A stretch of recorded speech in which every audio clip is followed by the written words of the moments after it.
So how's it going, guys? I'm sorry I'm a little late tonight. Yeah, that's okay. No, that's okay. You're doing good stuff. So no Don't worries on worry. that. No worries. No worries. So I We did. got you're a busy man.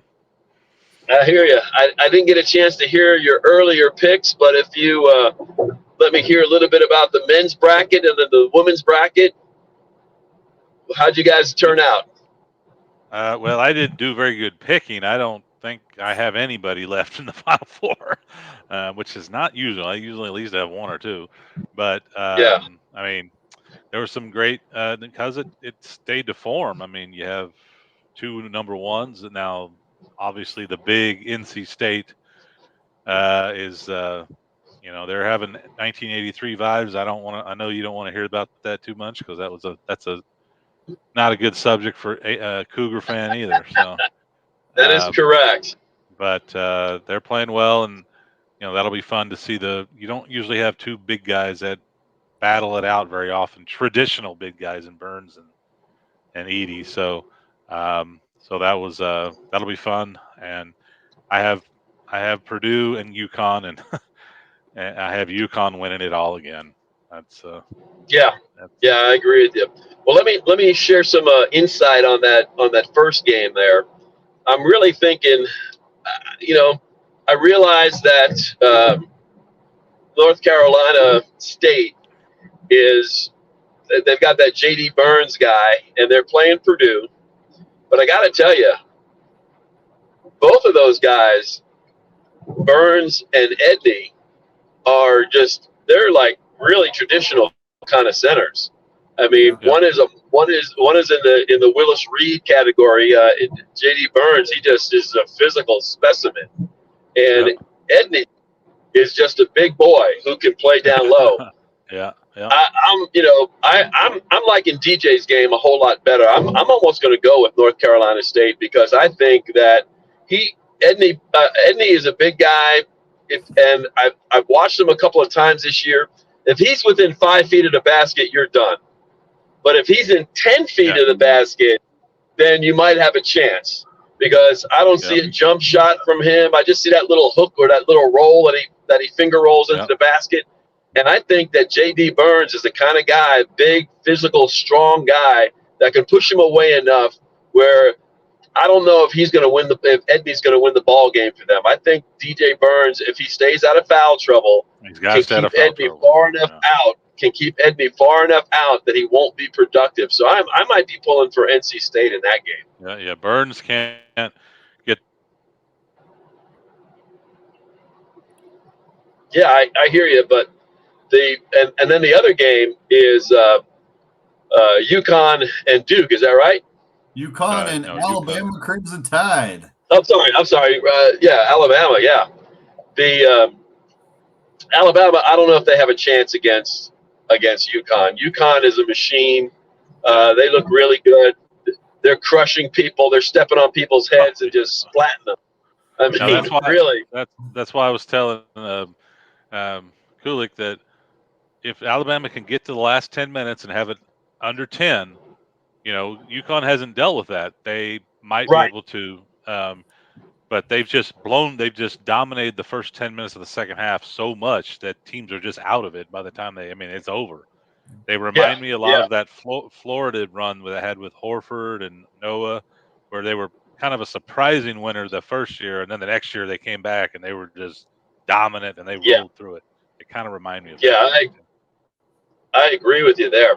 But also, what I would tell you is UConn, you're right. A lot of times when a team is just crushing people and then all of a sudden they play a close one, they kind of give up the ghost a little bit because they're just not used to it. They're used to winning by so much. I've never seen a team go on a 30-0 or 30-2 run like they did. Unfreaking believable. Can you imagine that? I just Yep. against a team that 30 made the Elite Eight, against a team that was really Yes. good, made the Yep. Elite Yeah, Eight. we're not talking little sisters of the blind here. No, I mean, they are got to be the biggest differential since they went to 64 teams. I'm sure. I mean, they're averaging almost 30 points per win. So Yes. it's Yes. crazy. Well, Yeah. I have I have Alabama losing to UConn in a close one. I don't think it's going to be 20 points, 20 plus. Uh-huh.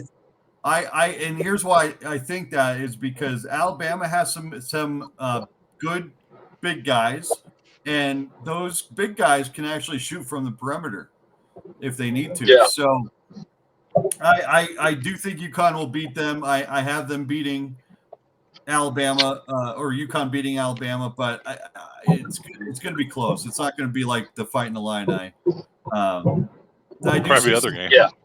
I do see some similarities between Alabama and the fight in the Illini, but I think Alabama will keep it closer because of what they're playing for. And then Good. I'm with you on that on the other game, Keemer. I have North Carolina State upsetting Purdue. Yeah, I think it's a very real possibility, and I can't believe as a University of Houston fan that I'm actually pulling for North Carolina State. That's like heresy. I don't know what that's all about, but I do. But it's interesting. It really is interesting the run that they've been on ever since their tournament games, because they are really a physical team, very physical team. And I really see that the physicality giving Edney a real, a real challenge. It's something that he doesn't see too often. What Right. he typically sees is guys, he's 7'5". What he typically sees is guys 6'10", 6'11", trying to block his shot. And he just, like I said, from 5 feet, he's unstoppable. From 10 feet, I've seen some weakness in his game. Yeah. Yeah. Yeah. NC State. I mean, both teams I'll tie into Virginia. I think Purdue reminds me somewhat of that Virginia team. Remember the Virginia team that lost in 2018 in the first round as a #1 seed. Then they came back and they actually went on to win the national championship. Purdue looks a lot more focused, and that's why I think Purdue gets to it. But I don't think they beat. I think UConn beats them to win the national title. But then with NC Yeah. State, people forget against Virginia in the quarterfinals. Virginia Uh-huh. missed one free throw. They had a free throw that had gone up by 4 with 5 seconds to go, and NC State would have lost that game. But because he missed it, NC State hit a 3 to tie, went into overtime. They win the game, and then here we are. They're in the Final Four. Yeah. Yeah. Yeah. Well, I I mean, hear that you. was the quarterfinal of the ACC. That was like 3 weeks ago. That if they lose that Yep. game, they don't even. There's no They run don't for them. Yeah. In the big dance. Nope. Good. Kulik, what you got? In my men's Final Four bracket, I only have one team, and that's the team I have winning it all. so UConn, if my bracket is going to be worth anything, then UConn's got to go all the way. I hear you. So, guys, tell me about the women's tournament. What are you seeing there? What are you thinking there? Any comments about the games you've seen? Yeah, well, let me first start off by my women's bracket. I have 3 out of the 4 Final Four teams, so I'm doing much better in the women's bracket. There you go. Women typically go kind of chalk. The out of the 64 teams, I would tell you that 20 of those teams are really good. Yeah. And you can usually go chalk in those games. It's rarely it's just very rare. There's an 8, 9, 7. It's usually 1 through 4 makes the Final Four every year. Yeah. Even though it's the women's bracket, there's typically no Cinderellas. Okay. Yeah, very rarely. Yeah. Well, we've got the Battle of the Carolinas first. We've got South Carolina #1 versus #3, North Carolina State Wolfpack. Yep. Yeah, the Wolfpack are on a run. They are. I don't know if they have enough to beat the Gamecocks of South Carolina, but that would be their first loss of the season if they do. Yeah, what are they, like 33 and zip? Yeah. South Carolina? Yeah. And so what I would tell you is it's really theirs to lose. I really think it's theirs to lose. I realize that, that they're having a tremendous season. They've got a great coach. Don Staley's doing a great job with them year in and year out. But it's really theirs to lose. I'm more interested in the other game than I am in the Battle of Carolina game. What do you think? Iowa State, UConn, right? Yeah, the Iowa Hawkeyes, number 1 seed versus number 3 UConn Huskies. Yep. So Paige Becker for the UConn Huskies, she's been carrying the team this entire tournament, and she's doing well at it. Yeah, and So- UConn beat a really yeah. good UConn beat a really good USC team in the regional final. That was a really good team. Yes, they did. But the game that got the most attention was Iowa State LSU. Oh yeah, Iowa Yeah, LSU we had was 12 the behemoth rematch 12 between Caitlin Clark and Angel Reese. and Angel Reese, yeah. And Angel Reese had a great game. She had 20 rebounds and like 16 points or whatever. But she had a great game, but it wasn't enough. It wasn't enough. Caitlin Clark I think she had a great 3 quarters. Oh, true. She did foul out. Well, but that wasn't even until like two and a half minutes Yeah. left in the game. But that whole fourth quarter, Angel, she didn't look all that great in that last quarter as far as what I saw. She looks like she got dominated, in my opinion. Yeah. No, I agree with you there. I think that Caitlin Clark, when Caitlin Clark decides to drop 40 on you, you're in a world of hurt. And a triple double. Yeah, a 40 triple double. Yeah, you're in a world of hurt when that happens. Not much you can do. Yeah. I don't see Iowa State. Well, I just see Iowa State getting past Connecticut. Connecticut is Gino whatever his name is, Gino Amoretti. I can't say it because I've had a couple of beers, but anyway, Gino is not the guy to be messed with. He is a great coach. He knows what he's doing. He always gets great players, and they go on a long run all the time in this tournament. And Paige Becker she's as much of a stud as Caitlin Clark. I mean, there's maybe a 2 or 3 hairs worth of a difference between the two when they're both healthy, because I know that Becker's gone through some health issues. But I don't see them getting past Iowa State. I think Caitlin Clark is just on a mission this year. Granted, her mission will be canceled after they play South Carolina, because I think South Carolina will go undefeated this year. And it just depends. The most interesting thing about that whole game is the fact that 12 million people watched. Yeah. Yeah, the LSU Iowa game. Yeah. Yes, 12 million people watched that. That's up there with NBA games. Mm-hmm. Beats most NBA They said games. Kulik said that the women's Final Four tickets are going for what, 2,500, 3,000, something like that. The average resale price of Final Four women's tickets is $2,300. Wow. Yeah. I mean, I like watch it. I like Caitlin Clark. I think she's going to be too much, and I'm picking Caitlin Clark to win the national championship. I think she gets through the UConn is a fun matchup because you have the long-time traditional beast of women's. Iowa really has not been that big, but with Clark, they've just gotten all this hype because he's a local prodigy. And I think she's destined. I think she's going to win the next 2 games and go out a national champion. So here's where I think Caitlin Clark and Iowa, if it's a matchup between South Carolina and Iowa, here's where I think South Carolina could potentially drop the ball, pun intended.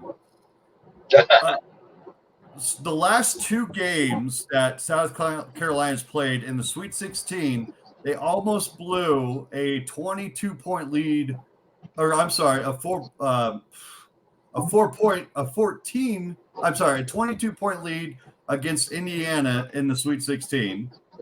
And then they almost blew a 14-point lead against Oregon State.